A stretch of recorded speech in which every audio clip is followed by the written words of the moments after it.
You tell yourself you're lazy, but lazy people don't feel this guilty every night. Every day you make the same promise. Tomorrow I'll focus. Tomorrow I'll start. Tomorrow I'll fix everything. And for a moment it feels real. But then tomorrow comes, and somehow nothing changes. You wake up, you check your phone, just for a minute, and then it's gone. Your time, your focus, your energy. So you say it again, I'm just lazy. But that doesn't quite feel right, does it? Because if you were truly lazy, you wouldn't care this much. You wouldn't feel that frustration sitting quietly in your chest. You wouldn't keep thinking, why can't I just do it? So maybe that's not the real problem. But before you decide anything about yourself, there's something you need to see first. Because what if the problem isn't you at all? What if your brain is working exactly the way it was designed to, just not in a way that helps you anymore? Chapter 1. The Lie You Believe About Yourself. Let's start with something simple. You're not lazy.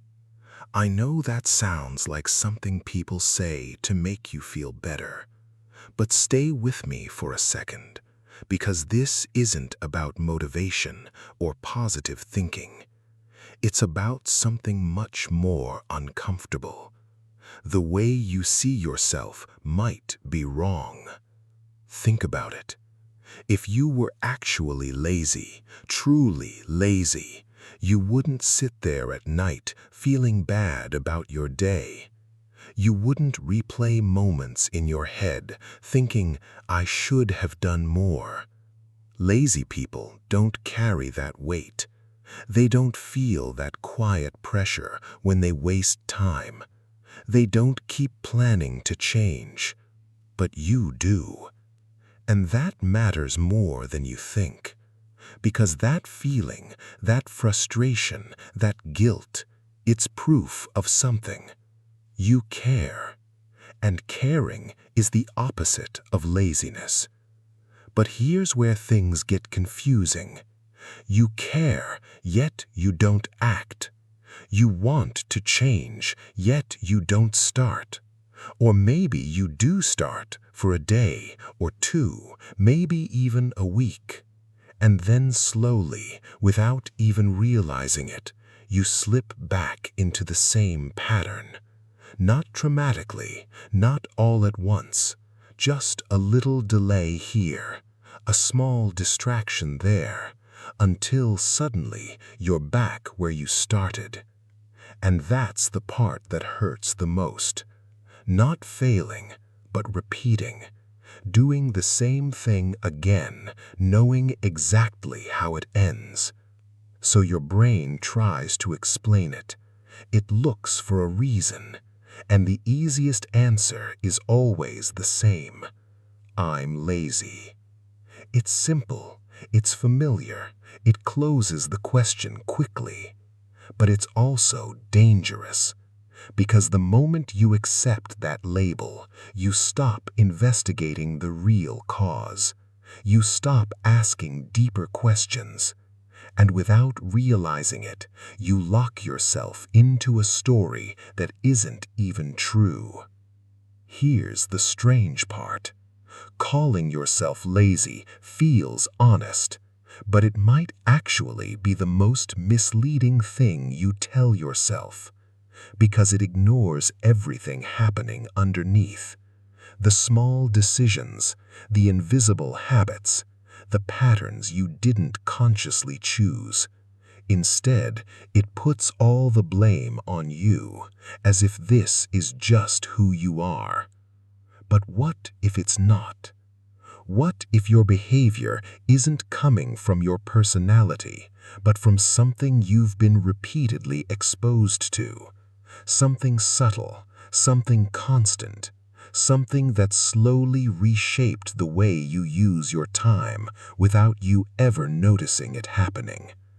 Look at your day again, not in a dramatic way, just honestly. You wake up.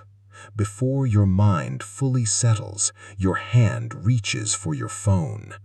Not because you decided to, it just happens. You scroll, a few videos, a few posts, nothing important. It feels harmless, even relaxing. But here's the thing. You didn't choose that moment as carefully as you think. It was automatic, and automatic actions are where patterns begin. Because when something feels easy, your brain remembers it. When something feels rewarding, your brain wants it again. And when that loop repeats enough times, it stops feeling like a choice. It becomes your default. That's why it feels so hard to just stop. Not because you're weak, not because you lack discipline, but because you're trying to fight something that's already wired into your routine. And most people never realize this. They stay at the surface. They look at the outcome, wasted time, missed goals, unfinished work, and they blame themselves. But they never look at the mechanism behind it. They never ask what's actually causing this pattern. So the cycle continues. You try harder, you fail again, you judge yourself more. And each time that label, lazy, gets stronger. It starts to feel like a fact. But it isn't. It's just a conclusion you reached without seeing the full picture. And once you start questioning that conclusion, everything begins to shift, just slightly at first. Because now, instead of asking, "What's wrong with me?" you start asking something different. What's influencing me? That question changes everything. It moves the focus away from identity and towards environment, away from blame and towards understanding. And understanding is where change actually begins. Not motivation, not pressure, not forcing yourself to suddenly become a different person. Just awareness, seeing clearly what's been invisible. Because once you see the pattern, you can't unsee it. And once you stop calling yourself lazy, you open the door to a different explanation. One that actually fits your experience. One that ignores the effort you've been trying to make. One that explains why you care so much, but still feel stuck. And that explanation has nothing to do with laziness. Chapter 2. The Invisible Trap. The Dopamine Loop. It doesn't feel like anything is wrong at first. That's the strange part. There's no obvious turning point, no moment where you decide, "I'm going to lose control of my time today." Life just slides into it. You wake up, still a little heavy from sleep, and before your thoughts fully arrange themselves, your hand already knows where to go. The phone. Not because you made a clear decision, more like muscle memory took over before awareness had a chance to speak. A quick check, you tell yourself, just a few seconds, but then the screen lights up. One notification turns into another, a short video starts playing automatically, and for some reason, you don't skip it. It's funny or interesting or just loud enough to hold attention. Then another appears, and another. At some point, you stop noticing time altogether. It doesn't feel like minutes are passing. It feels like a pause in reality, like the day hasn't properly started yet. But it has, and it's already moving without you. Later, when you finally look up again, there's that small moment of confusion, a kind of mental reset. You try to remember what you were supposed to do: study, work, start something important, anything meaningful. But your brain feels slightly off balance, like it's been pulled in multiple directions at once. And then comes the familiar thought: I'll start after this. That sentence is almost harmless. It doesn't sound like a decision that changes anything. It sounds responsible even, like you're being reasonable with yourself. But that after rarely arrives in the way you imagine, because what sits between you and your intention isn't a single distraction. It's a system. There's a reason those apps feel so difficult to leave. It's not just entertainment, it's timing, it's unpredictability, it's the way content never quite ends when you expect it to. One video feels like nothing, 10 feels like a pattern, 50 feels like you're still just resting your mind, even when something inside you starts to protest. But the protest is quiet, easy to ignore, and so the loop continues. At some point, the day begins to split in two versions. In one version, you are aware. You think about what you should be doing. You plan. You feel a mild pressure in the background, like an unfinished task is waiting in another room. In the other version, you are absorbed, not thinking ahead, not thinking behind, just moving from one small piece of content to the next. Neither version feels dramatic on its own, but together they create tension, because one part of you is always slightly awake, watching the other part drift. And this is where things get confusing. You are not unaware of what's happening. You know you're spending time. You know you're delaying things. You even feel it while it's happening. Still, stopping doesn't feel simple. It's not that you don't understand the problem. It's that the moment you try to break away, something else pulls you back, quietly, without force, without argument, just a suggestion: one more. That one more is where the trap lives.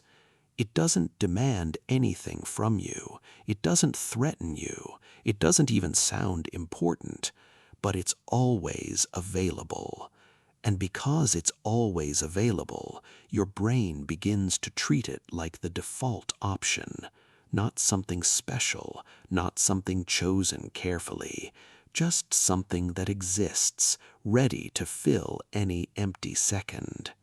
Waiting. If you step back for a moment and look at it without judgment, something becomes clearer. This isn't random behavior. It follows a pattern. A small trigger appears: boredom, stress, uncertainty, even slight discomfort, and your attention reaches for something that changes how you feel immediately, not later, not after effort, right now.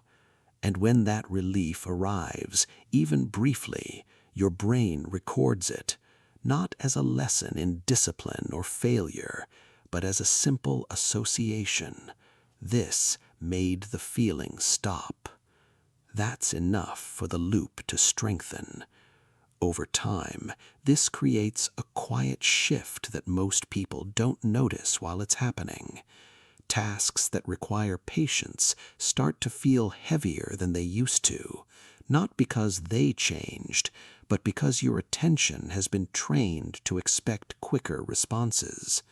Waiting feels longer, starting feels harder, even silence feels slightly uncomfortable, like something is missing. And in that gap between discomfort and patience, the phone becomes the easiest answer. Not the best answer, the easiest one. There's a moment many people recognize but rarely talk about. You open something intending to do one specific thing. Maybe check a message, maybe look something up, something small. And then, without any clear decision, you end up completely different. Not lost in a dramatic sense, just diverted. Like a river that didn't stop flowing, just changed direction. And later, when you try to trace how you got there, the steps don't feel important enough to remember. That's what makes it unsettling. Nothing felt significant in the moment, yet the outcome is large enough to notice. Time disappeared in pieces too small to feel. And here's where the misunderstanding usually begins.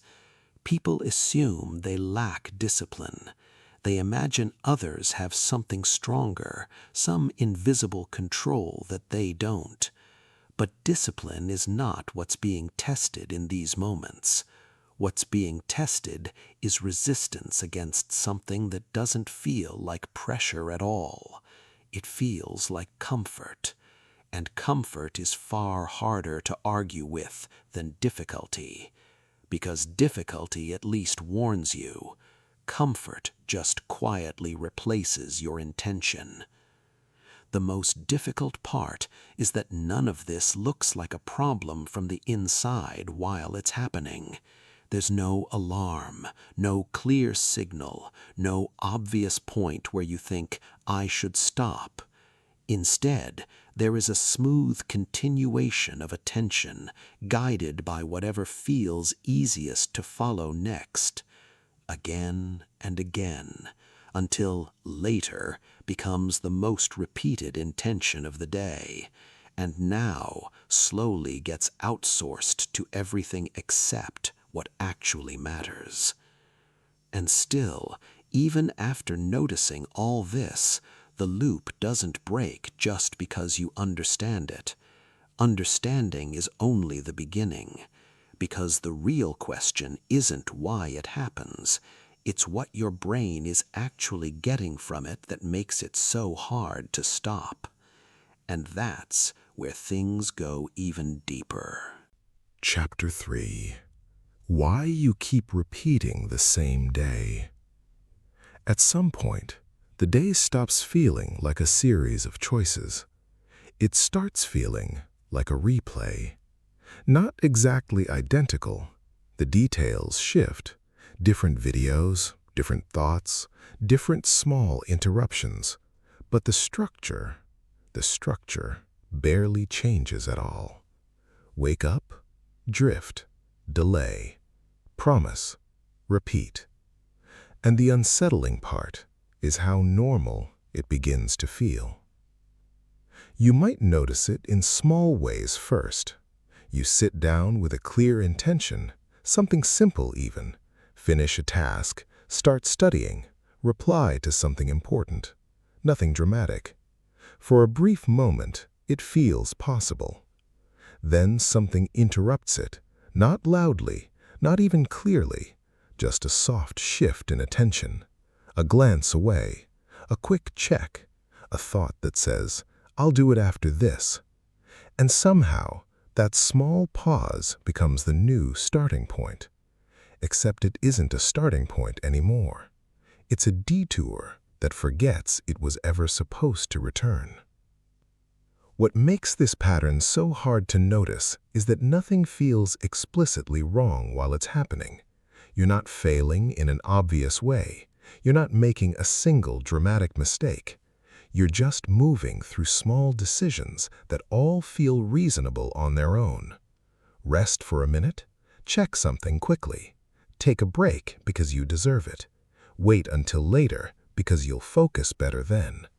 Individually, none of it looks like a problem. Together, they form something entirely else. A quiet deferral of your own intentions. There's a strange gap that begins to form in the middle of the day. On one side, there's the version of you that planned things, that had clarity, even if it was fragile, that believed in the morning that today would be different. On the other side, there's the version of you that actually lived the hours, not consciously choosing to abandon anything, just drifting from one small action to the next. And in between those two versions, something gets lost. Not time exactly, more like direction. This is where most people misinterpret what's happening. They assume inconsistency is the problem, or lack of motivation, or some missing trait that others somehow have. But if you look closely, motivation actually appears quite often. It shows up in the morning. It shows up after moments of regret. It shows up in late-night reflections when everything feels clear again. The issue isn't its absence, it's its instability. It arrives strongly, but it doesn't stay long enough to shape behavior. And so the day gets handed over to something more immediate than motivation. Not discipline, not ambition, something simpler than both. Reaction. Reaction doesn't plan ahead. It doesn't consider long-term outcomes. It responds to what is in front of you right now. A notification, a thought, a moment of discomfort, a pause in activity. And each reaction feels justified in isolation. That's what makes it so effective at quietly reorganizing a day. Not single moment looks like a mistake, but the accumulation creates a direction you never consciously agreed to. At first, you might still believe you're in control. After all, you're deciding things constantly. What to open, what to watch, what to delay, what to start later. It feels like choice. But there's a subtle difference between choosing and drifting between options that always resolve in the same direction. If every small decision leans towards ease, the overall path begins to flatten. Less friction, less resistance, less movement towards anything difficult. And over time, that flattening becomes your default shape of a day. You can sometimes see this most clearly when you try to recall what you actually did. Not the highlights, not the intentions, just the actual sequence. It often feels thinner than expected. Not empty, but strangely repetitive. A set of actions that don't quite connect into anything meaningful when viewed together. And yet, while you were inside it, it felt full. This contrast is important, because it shows how experience and reflection don't always agree with each other. There's also something more subtle happening underneath all of this. Each time you choose the easier path in a small moment, you're not just selecting an action, you're reinforcing a preference. Not consciously, not permanently, but enough to make that option feel slightly more natural next time. And that slight shift matters, because repetition doesn't just build habits in the obvious sense, it also reduces the effort required to choose them again. So the next time a similar situation appears, the easy option doesn't just look appealing, it feels familiar. And familiarity carries its own kind of weight. This is how repetition quietly becomes structure. Not through force, not through decision, but through accumulated preference. One moment doesn't change much, but hundreds of similar moments begin to shape what your day automatically becomes.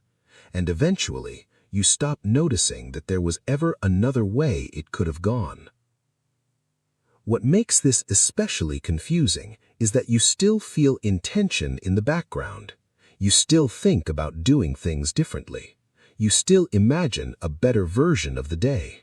You still set internal expectations, but those expectations begin to exist alongside a different reality, one that keeps unfolding slightly away from them, not in opposition, just in parallel. And so, the day repeats, not because you decided to repeat it, but because the small decisions that guide it rarely get challenged in the moment they matter. They feel too small to question, too normal to stop, too harmless to stop.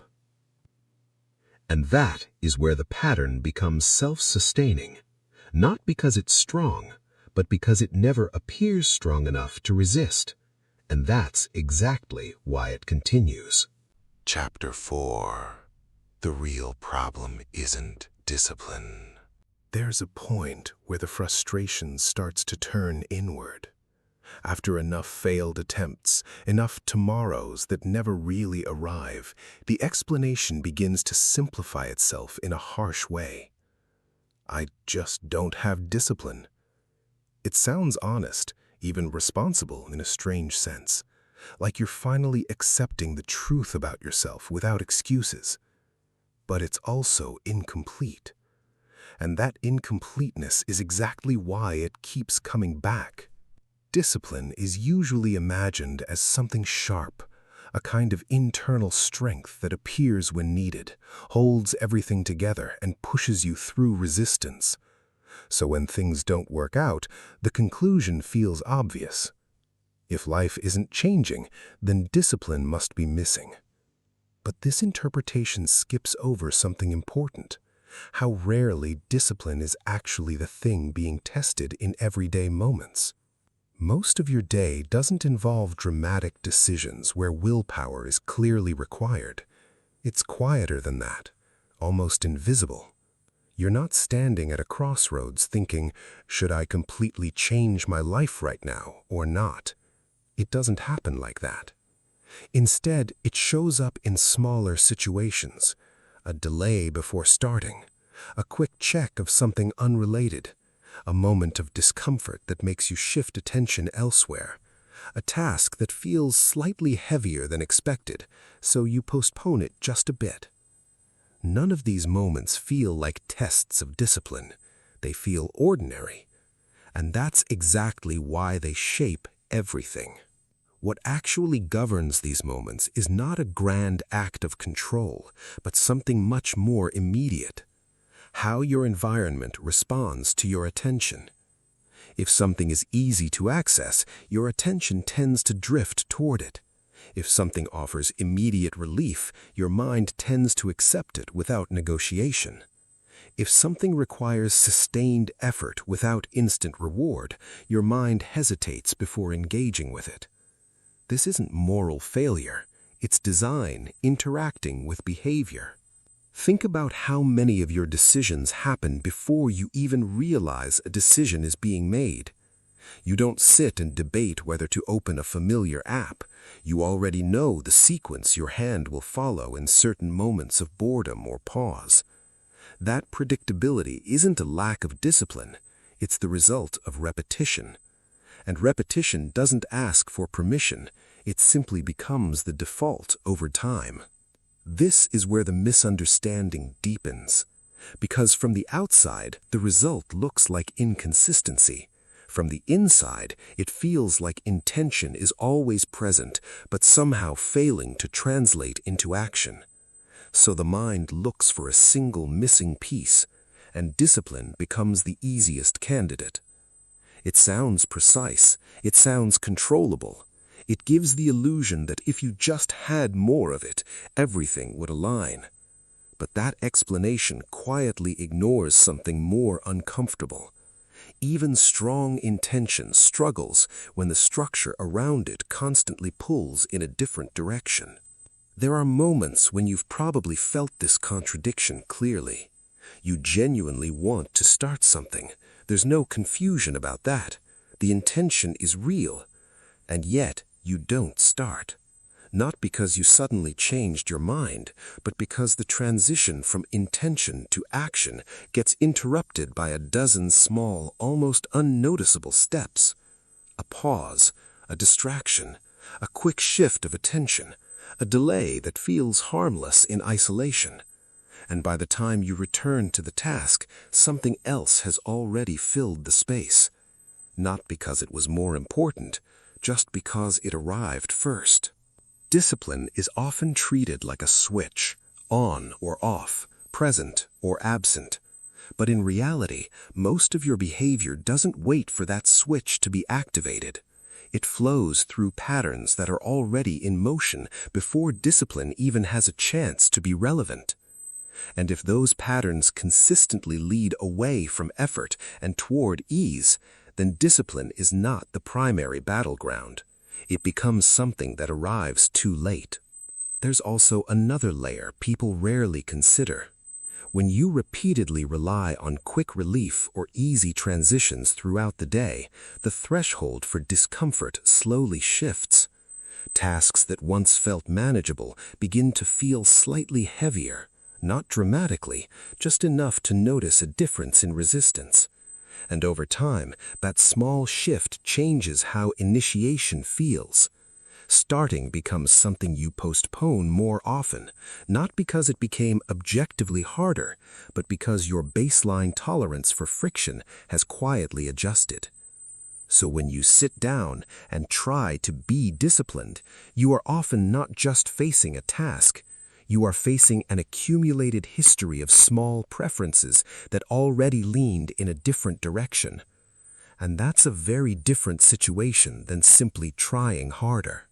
This is why discipline-based explanations tend to collapse under real observation. They assume a level playing field between intention and environment. But your environment is not neutral. It is constantly offering alternatives that require less effort, less focus, less resistance.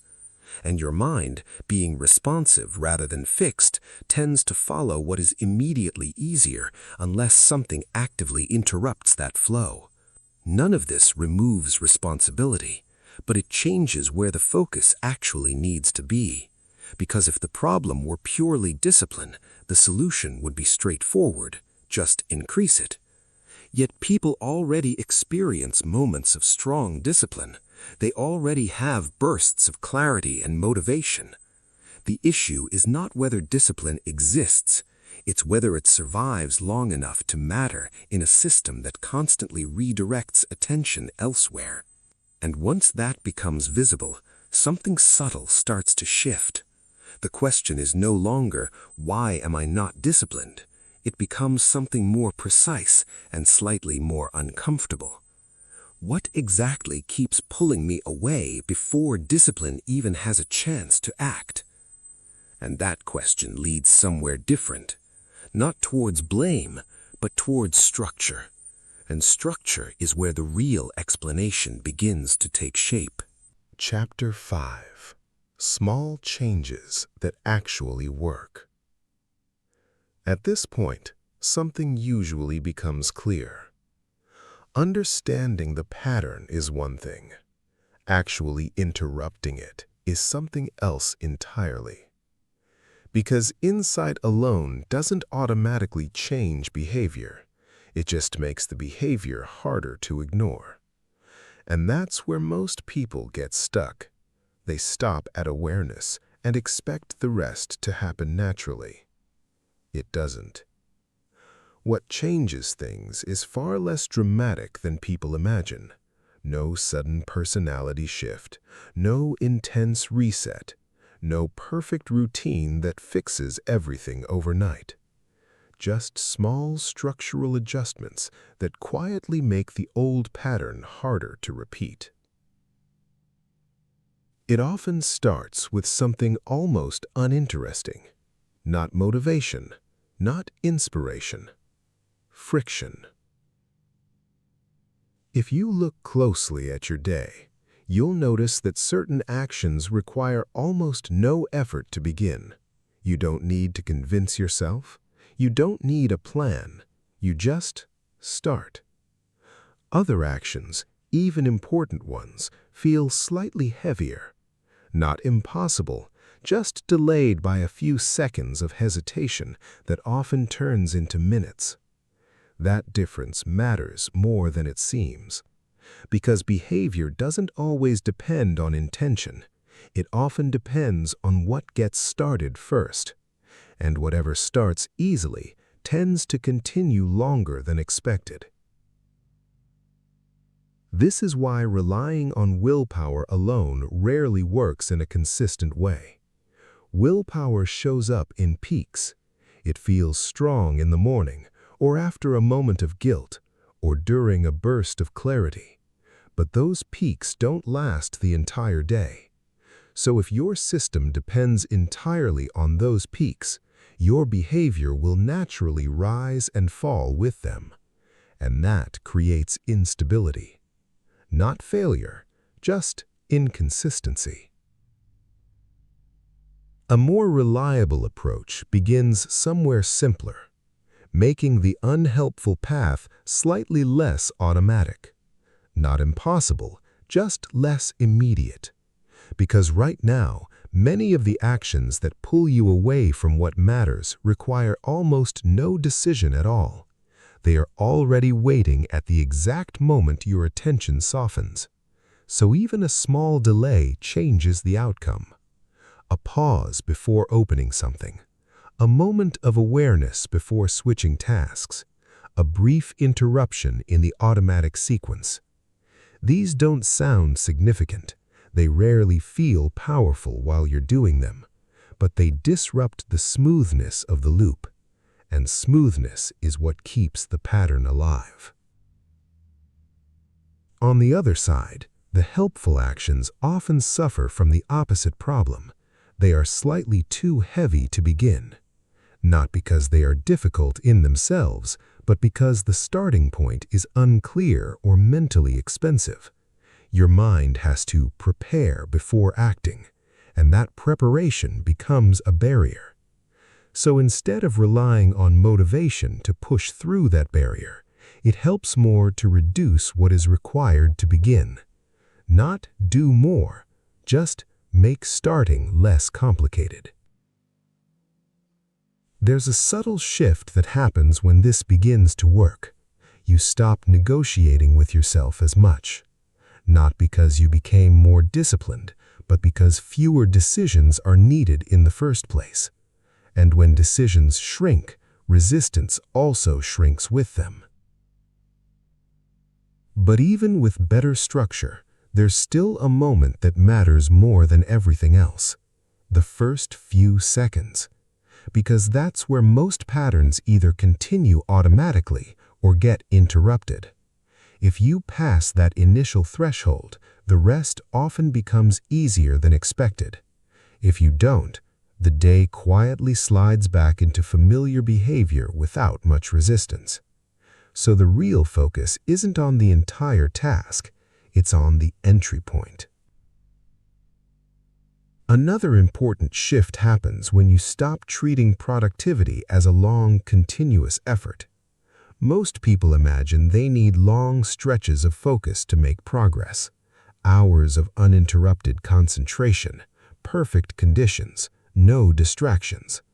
But in reality, consistency often comes from much smaller units than that. Short starts, brief engagements, repeated returns. Not a single perfect session, but multiple imperfect ones that still move in the same direction. And strangely, that tends to work better in real life than idealized long sessions that rarely happen. There's also a quiet emotional component here that often gets overlooked.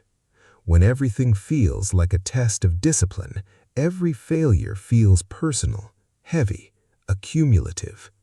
But when the focus shifts to structure and friction, failure becomes less about identity and more about adjustment. Something didn't work because the setup wasn't right, not because something is fundamentally wrong with you.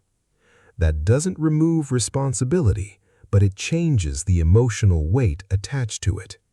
And lighter weight makes repetition more possible. Over time, these small adjustments begin to stack. Not in a dramatic way, there's rarely a moment where everything suddenly feels different. Instead, you notice something subtler. The gap between intention and action starts to shrink. Not completely, not permanently, but enough to change how often you actually begin. And beginning is often the real bottleneck, more than finishing.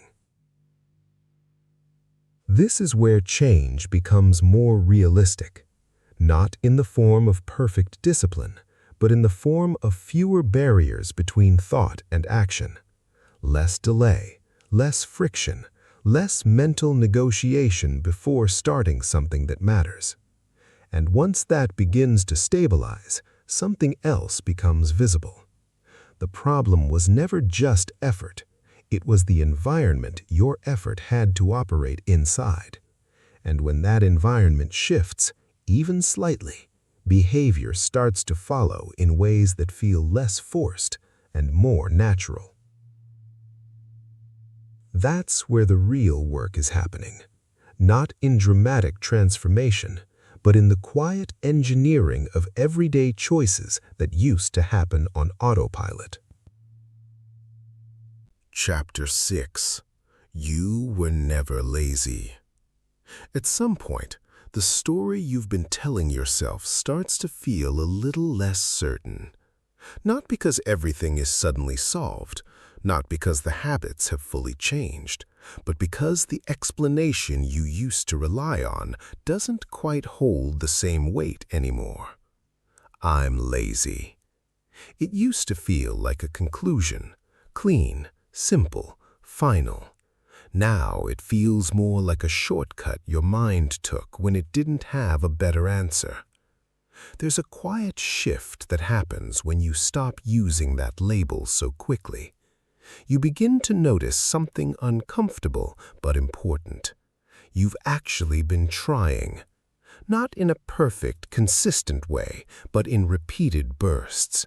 Again and again, you return to the idea of change.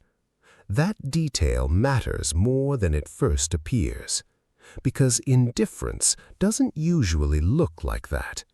If laziness were the real driver, things would feel different internally.